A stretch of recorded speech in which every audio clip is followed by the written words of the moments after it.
गोपीजन वल्लभा गिरिवरदारी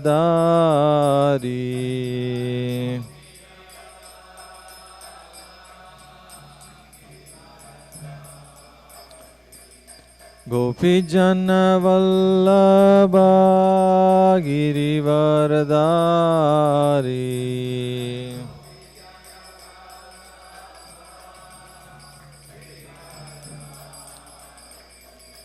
यशोदनन्दन भज जनरञ्जन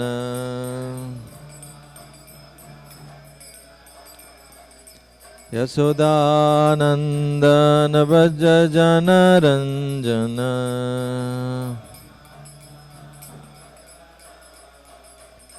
जमुनतीरावनचारी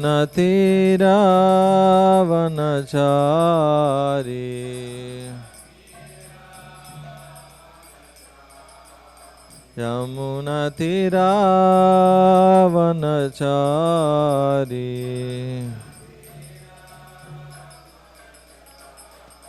यमुनतीरावनचारी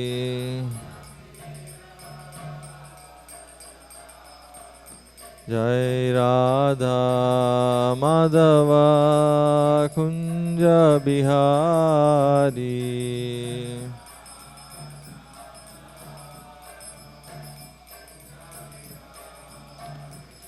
जय राधा माधव कुंज बिहारी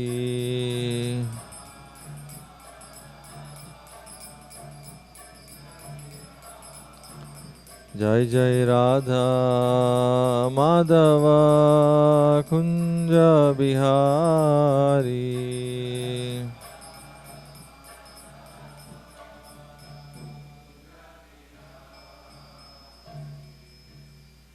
विष्णुपाद परमहंस परिव्राजकाचार्य अष्टोत्तर सत्य श्री श्रीमद अभय चरणारविंद भक्ति वेदांत स्वामी शिल प्रभुपाद की जय। जय विष्णुपाद परमहंस परिव्राजकाचार्य अष्टोत्तर सत्य श्री श्रीमद शिल भक्ति सिद्धांत सरस्वती गोस्वामी प्रभुपाद की जय।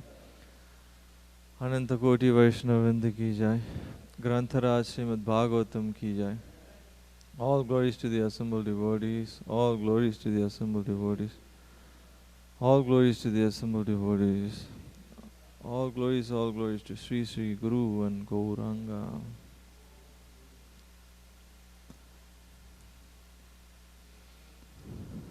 Om Namo Bhagavate Vasudevaya. Om Namo Bhagavate Vasudevaya. Om Namo Bhagavate Vasudevaya. Reading from Grantaraj Srimad Bhagavatam, Canto 9, Chapter 15, Text 41. Chapter entitled Parasuram, the Lord's Warrior Incarnation.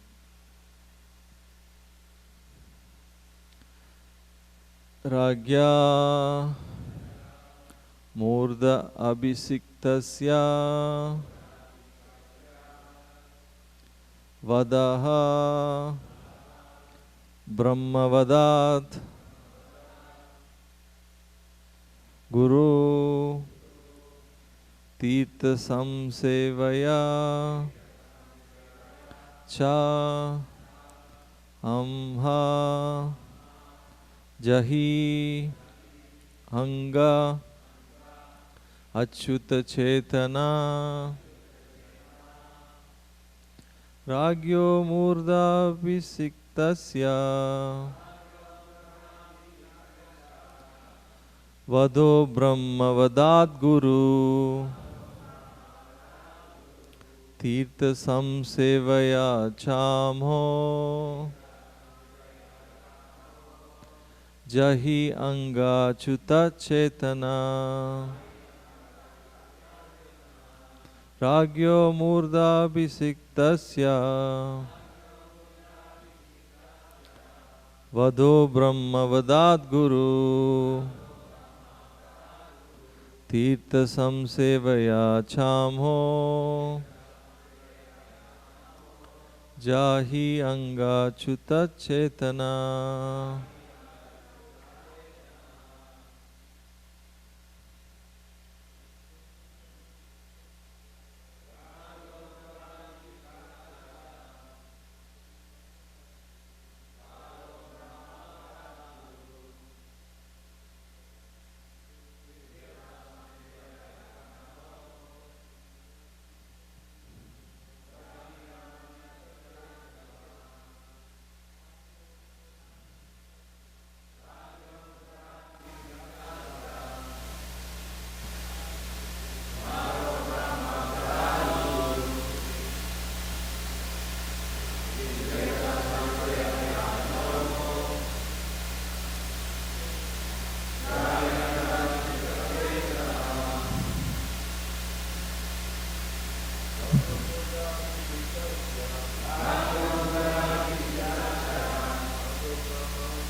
Mataji's, please.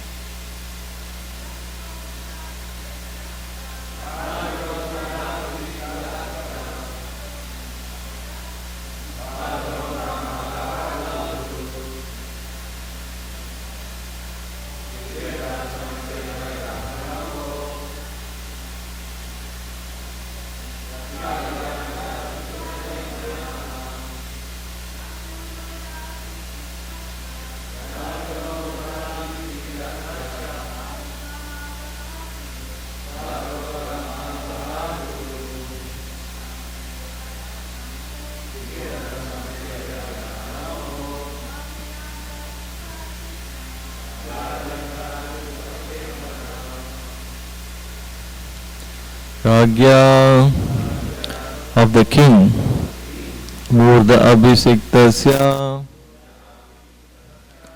who is noted as the emperor, Vada, the killing, Brahmavadat, than killing a Brahmana, Guru, more severe, Tirtha Samsevaya, by worshipping the holy places. Cha, also. Ama, the sinful act. Jahi, wash out. Anga, oh my dear son. Achyuta Chetana, being fully Krishna conscious.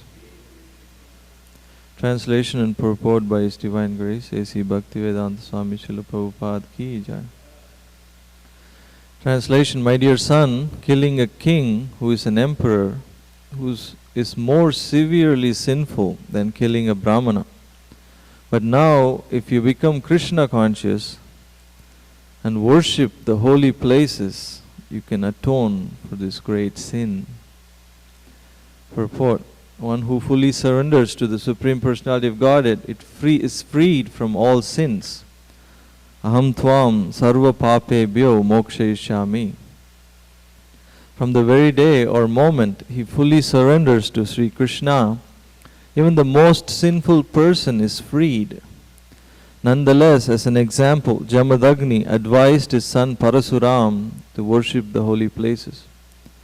Because an ordinary person cannot immediately surrender to the Supreme Personality of Godhead, he is advised to go from one holy place to another to find saintly persons and thus gradually be released from sinful reactions. Thus end the Bhaktivedanta purports of the 9th canto, 15th chapter of the Srimad Bhagavatam, entitled Parasuram, the Lord's warrior incarnation. Om Ajnanatimurandasya Gananjana Shalakaya Chakshurunmilitamena Tasmai Sri Gurave Namaha. Namo Vishnu Padaya Krishna Bhastaya Bhutale Srimate Devamrita Swaminiti Namane. Namo Vishnu Padaya Krishna Bhastaya Bhutale Srimate Bhaktivedanta Swaminiti Namane. Namaste Saraswati Devi Gauravani Pacharne Nirvisesha Shunyavadi Paschatya Destarine. Sri Krishna Chaitanya Prabhu Nityananda Shri Advaita Gadadhar Sivasadi Gaura Bhaktavinda. Hare Krishna Hare Krishna Krishna Krishna Hare Hare.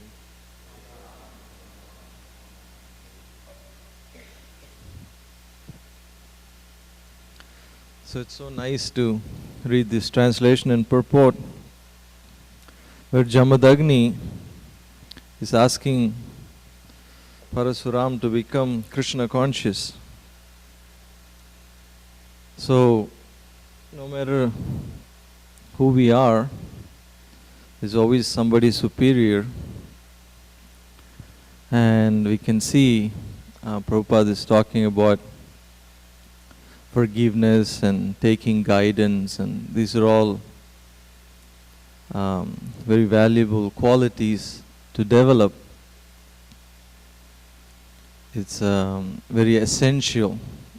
Like we read, it's interesting because Parikshit Maharaj, who was also a king, and he was cursed to die by this Brahmin boy within 7 days, and he's getting to hear about another king, Parasuram, who went ahead and killed the Kshatriyas 21 times. So it must be interesting to, for Parikshit Maharaj to hear that, similar situation, but how different personalities react. But then again, they're also willing to take advice and corrections. Like when Dhruva Maharaj was killing the Yakshas, he was also chastised, but being so humble, he took the humble position. Like in the Bible, in the Christian world, Christ was asked by his students, by his disciples, that it says in the scriptures that we should forgive somebody 7 times. And Christ responded saying, I say that you should forgive somebody 7 times 70. In other words, we should be able to find some soft spot in our heart for especially for other devotees. We cannot, be merciful to the world unless, we cannot even be nice to another devotee. That doesn't make any sense. So this is a very, very valuable quality and important quality to develop by reading all these books. I asked one time to my spiritual master, he was talking about this point, and I asked him, what about sometimes we make a mistake and somebody may forgive us, but then that's where it stops. In other words, they may forgive you, but they don't want anything to do with you. Or you may forgive somebody, but then that's all you want to do. Like you don't want, you want to leave it at that. You don't want to interact with that person. So I asked him, how do you, what's the right thing? My Guru Maharaj explained that a devotee always sees what Krishna wants. It's not like a individual thing, okay, it's all about me and how I feel. And he said something like judge, jury, and the hangman. I make all the choices. No, a devotee sees what's the best thing in the situation for Krishna's service. Is Krishna being pleased by my activities, my behavior towards others? And that's what a devotee cares about, not how I feel. Even and Christ said to one of his followers, if you have a disagreement with another devotee, put down your offering plate and then you make up for that offense before you go on the altar and make that offering, because Krishna is not going to accept unless we have this loving mood when we are serving him. I mean, of course, service will purify. That's the other point I wanted to get to. Unfortunately, if we are not in this stage of devotional life where we are like have all these qualities, but it's still okay because there is hope if we keep practicing Krishna consciousness. Prabhupada would often say that bhakti is actually a gradual process. It's not like overnight, you know. We don't become like saints overnight. But it's to our credit if we don't give up and we keep trying and we keep applying this process, and then we'll become free from this anarthas, free from this disease.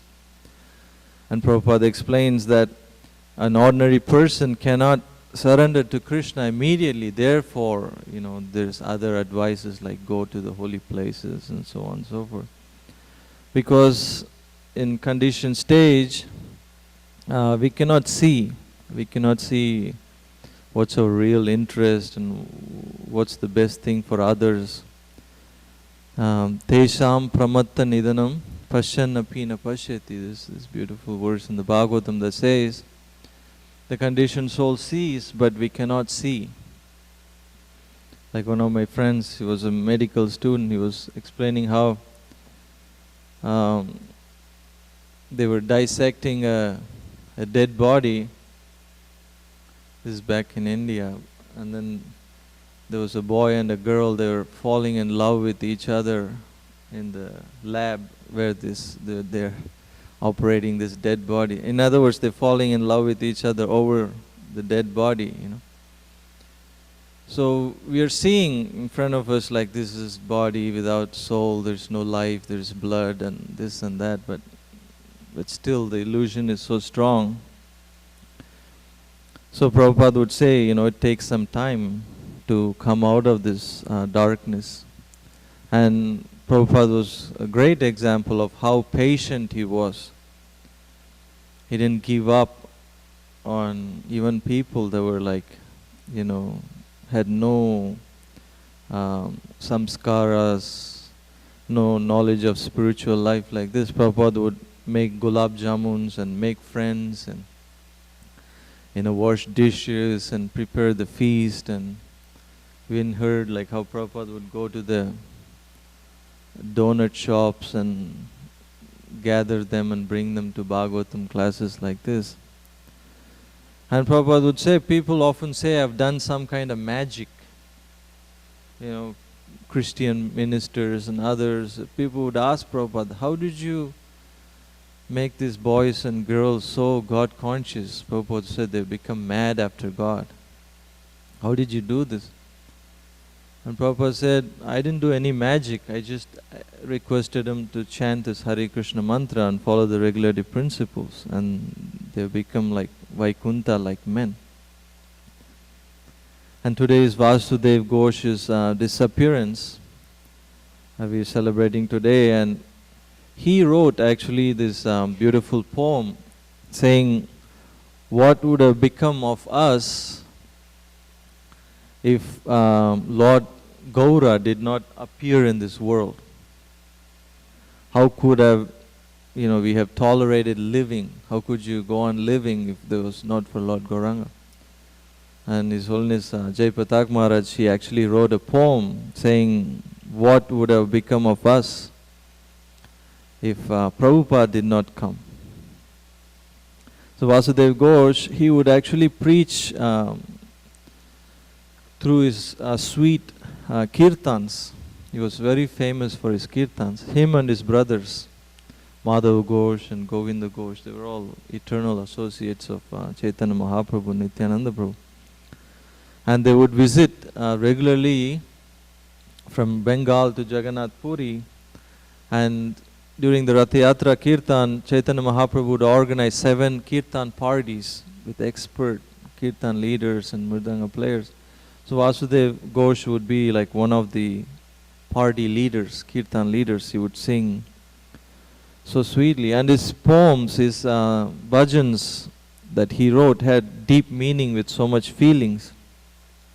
In one of the poems, he's writing that the Creator has placed a stone instead of a heart. Otherwise, why is my heart not melting in ecstasy when I'm chanting Lord Gauranga's names.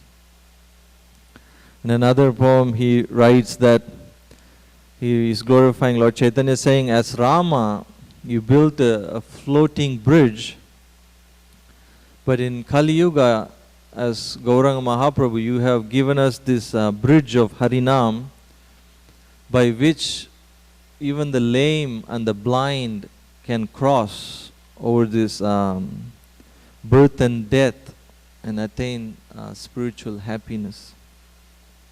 So he's glorifying Chaitanya Mahaprabhu for bringing us this holy name and his appearance in this world. Atta Sri Krishna Namadi na bhaved grahyam indriya. Prabhupada would often quote this verse, that spiritual life is a gradual process and it begins with the tongue by chanting Hare Krishna mantra and taking Krishna prasadam. And by doing so, we will become gradually purified. Generally, when we are not Krishna conscious, or when you're just coming to Krishna consciousness, we think, we are, controllers, we are in control, we are Ishvara.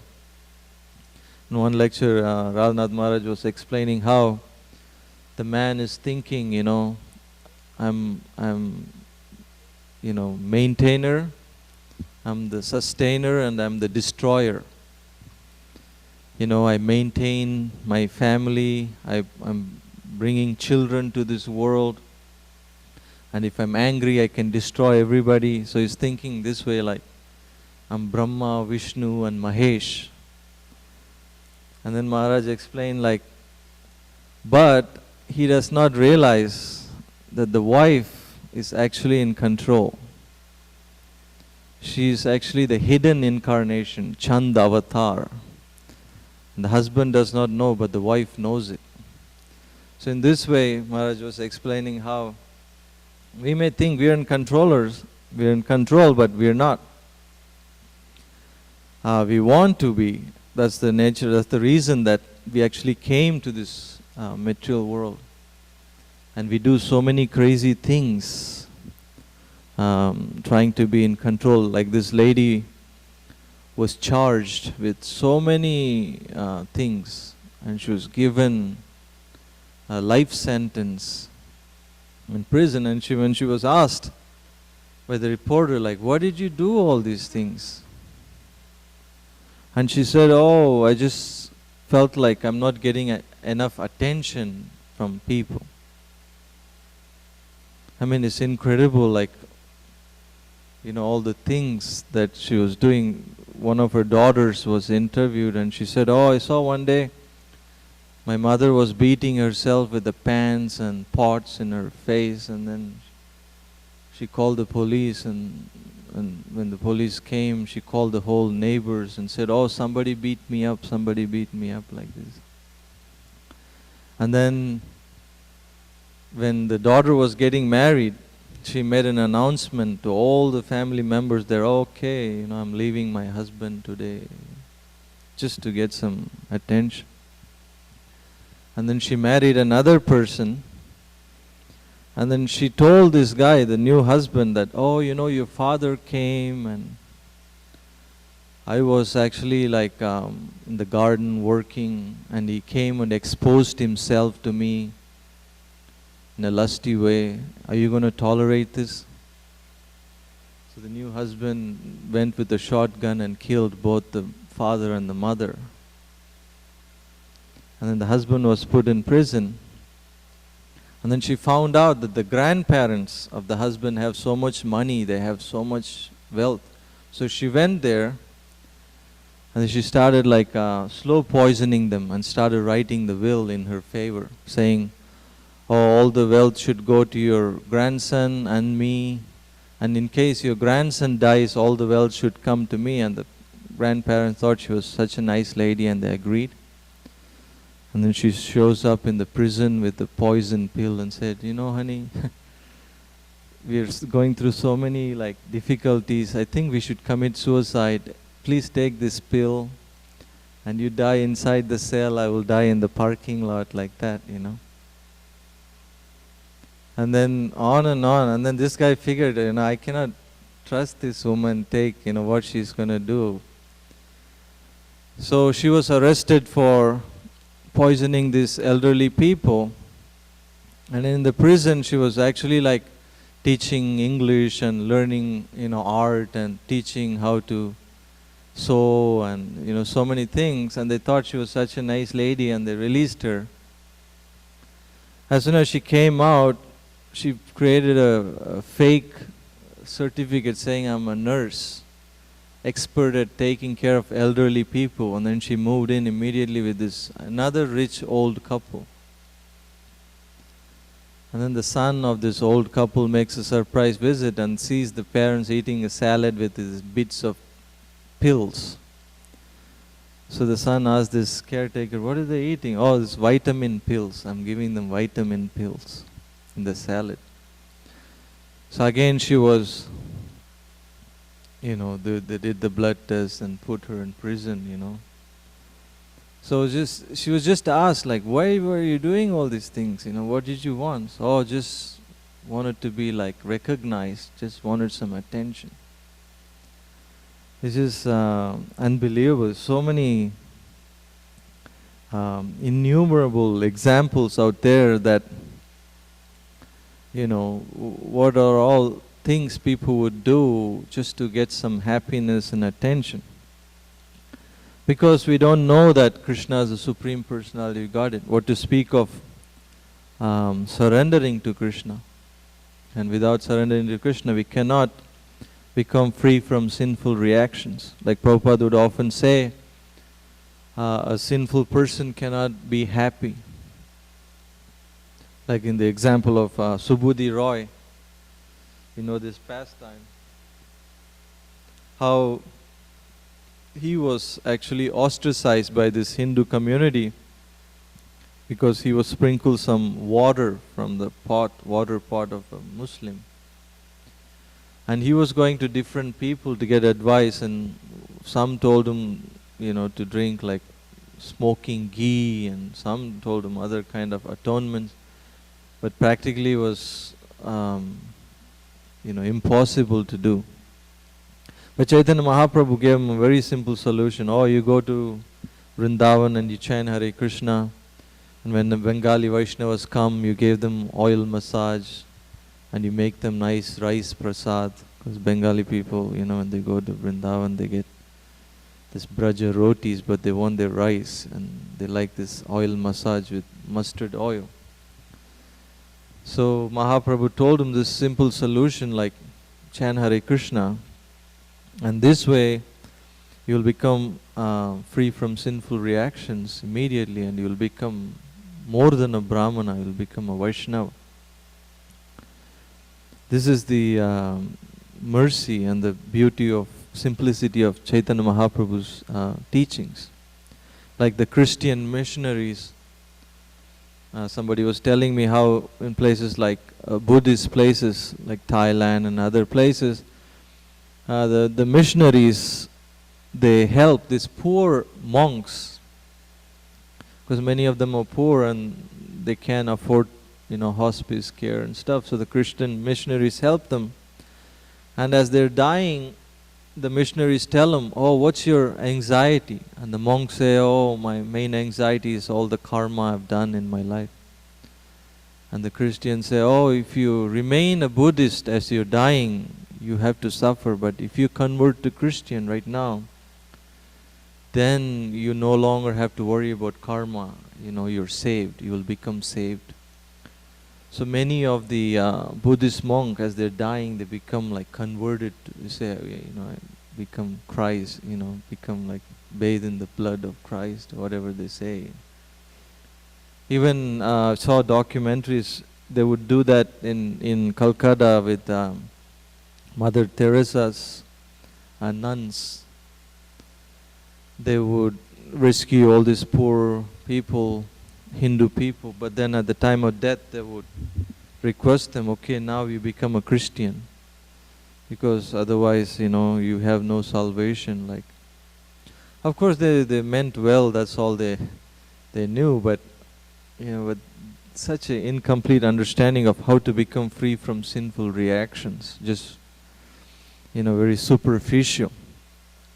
Like Prabhupada was asked one time, like, by a reporter, what's the difference between, your form of Buddhism that you're teaching and the other Buddhists out there? People always think, you're a Buddhist or this or that, think they're all the same. And Prabhupada immediately responded, we have nothing to do with like Buddhism or Hinduism or any of these isms. We are teaching supreme truth, and if you're a truthful person, you will also join us and try to understand what's the goal of human life. So Prabhupada didn't entertain this talk about like bodily designations of Hinduism, Buddhism, how to become sinless separately from Krishna and like this. But Prabhupada would always say, if you take the Krishna consciousness, you become automatically sinless. Like there is this example of a king. He accidentally, while hunting, he killed a brahmana. And the king passes through this bhajan kutir of this brahmana, and the brahmana was not home, and his son, little boy, was home. And the king was looking really sad, so this boy asked him like, "Oh king, why are you looking so morose? Why are you looking so disappointed?" And the king explained, "Oh, I accidentally killed a Brahmin while hunting. He mistook the sound of, the elephant drinking water. He thought it was elephant drinking water or something like that, but he killed the Brahmin." But the boy said, "You accidentally did it, but I have an answer, I have a solution. If you chant the names of Ram 3 times, you will become, free from the sinful reactions." So the king became very impressed and happy. This little boy, is so, excellent in his understanding. So the king went on chanting Ram, Ram, Ram, looking so happy.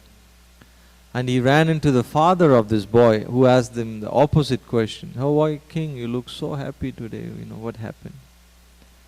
And the king explained, "Oh, I killed a brahmana, and your son gave me this solution. He told me to chant the names of Ram 3 times. And the father of this boy, the Brahman, became very upset. "Oh, I'm so ashamed to be the father of this boy. He's such a rascal. He's faithless," and on and on. So the king asked him, "Why are you saying this? He gave such a nice advice to me." And the father said, "He asked you to chant the names of Ram 3 times. I say 1 time is enough." But he had no faith. He asked you to chant like that. So this chanting, of course, Prabhupada gave us 16 rounds and 4 regulative principles. We shouldn't just say 1 time Krishna and think it's enough. But just to show a point, this also says in the scriptures, if you chant Hare Krishna, it even saves you from the sins that you're about to commit in the future. There are so many statements to glorify the holy name, but our minimum prescription is 16 rounds. So our goal is Krishna Prema, and the byproduct is that we automatically become free from sinful reactions. We don't separately endeavor just to become free from sinful reactions. Kapila Deva actually said in the 3rd canto that the process of bhakti is so powerful, it can even dissolve the subtle body. The false ego of the living entity is so powerful. And that's what creates another material body like that. So without coming across Srila Prabhupada's teachings, we cannot understand this, because even in spiritual life there are actually so many levels of understanding. We can be spiritual to a certain extent, but if we want to understand the full art and science of Krishna, we have to understand Krishna consciousness through Srila Prabhupada's purports. Otherwise, even if you're pious, you'll get in trouble. Like in the example of King Nirga. He was so pious and charitable, but he just made one wrong move and he became a lizard. Can you imagine on our own you can be like, giving charity and performing karma kandiya activities. But, still there's always chances of us making mistakes unless we have a spiritual master and we read these purports and understand these teachings. Then we can understand this art and science of Krishna. Like last night we went to this art walk, Harinam, very small crew but still like very ecstatic, very sweet. I ran into this one guy who told me that, I gave him a book last year. I asked him like, so are you reading the books? He said, yeah. He said, I read the Bhagavad Gita. And then he says, I'm okay for the most part, but sometimes these animal propensities take over me. Something like that he said. And then I immediately knew, he's reading Prabhupada's books, because that's how you talk. So then he said like, so what do I do all of a sudden, like when this, I feel like these animal propensities are overcoming my intelligence. I said, you have to, and then I said, you have to come and associate with the devotees so you will have some strength. And then he says, yeah, otherwise I'm just licking the jar of the honey. What's the use? Something like that. He was saying all these examples from Prabhupada. He was so ecstatic, and then he was so eager to get other books that I had in my collection, and he definitely wanted to visit. So it's so beautiful. Like Prabhupada said, like we have to be lion on the chase and lamb at home. Like when we go out and enthusiastically sing and dance and distribute books, we can actually help so many. There's so many sweet people, innocent people, they're ready for something, but they just don't know. Prabhupada also said we have to have the courage of the English soldier and the heart of a Bengali mother. And with compassion and, by reading these books and distributing these books, we can actually we can give actual help to people. Especially the way the world is going, every intelligent person has so many questions. So many questions. Many times people tell me, I'm not religious. I don't. And then I just ask them, you have questions, right? You don't have to be religious. You have questions, right? And they say, yeah, I have questions. I tell them this book will answer all your questions. So we are very fortunate. So many auspicious things are happening, especially in this month of Kartik. Whatever service we do, whatever activities, spiritual activities, it's magnified in so many times. So this is some of the thoughts on this verse and purport. Any questions or comments?